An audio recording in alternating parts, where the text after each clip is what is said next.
ভাতে মাছে বাঙালি প্রচলিত এই কথাটির প্রমাণ মেলে ভাত ছাড়া বাঙালিকে ভাবা যায় না। গরম ভাতের সঙ্গে ভর্তা, ডাল, ডিম, মাছ, সবজি কিংবা মাংস।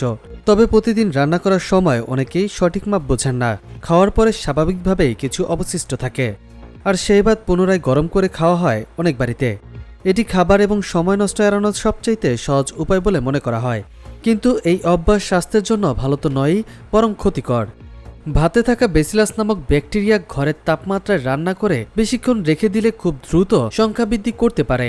পুনরায় ভাত গরম করলে এই ব্যাকটেরিয়া ধ্বংস না হয়ে অন্যান্য ধরনের বিষাক্ত পদার্থ নির্গত করতে শুরু করে, যা ডায়রিয়া এবং বমির কারণ হতে পারে।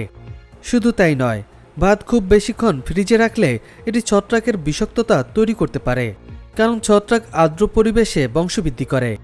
এটি লিভারের ক্ষতিকর অ্যাফ্লাটক্সিন নির্গত করতে পারে। এই পর্যায়ে ভাত খাওয়ার সবচাইতে উপায় হলো গরম অবস্থায় এর উপর কিছু ঘি দিয়ে খাওয়া। অন্যথায় আপনি এটি 1 ঘন্টার জন্য বাইরে রাখতে পারেন। তারপর ঠান্ডা পানির পাত্রে ঠান্ডা করে সর্বোচ্চ 24 ঘন্টা ফ্রিজে রাখতে পারেন। ঠান্ডা করা ভাত রাতারাতি ফ্রিজে রাখবেন না। চলুন জেনে নেওয়া যাক ভাত পুনরায় গরম করার সঠিক উপায়। যদি মাইক্রোওভেনে ভাত গরম করেন, তাহলে প্রতি কাপ ভাতের জন্য 1 টেবিল চামচ পানি যোগ করুন। পানি শোষিত না হওয়া পর্যন্ত গরম করুন। যদি রান্নার চুলায় ভাত গরম করেন, তাহলে পানি, তেল বা মাখন যোগ করে ভাজুন। শুকিয়ে না যাওয়া পর্যন্ত রান্না করুন।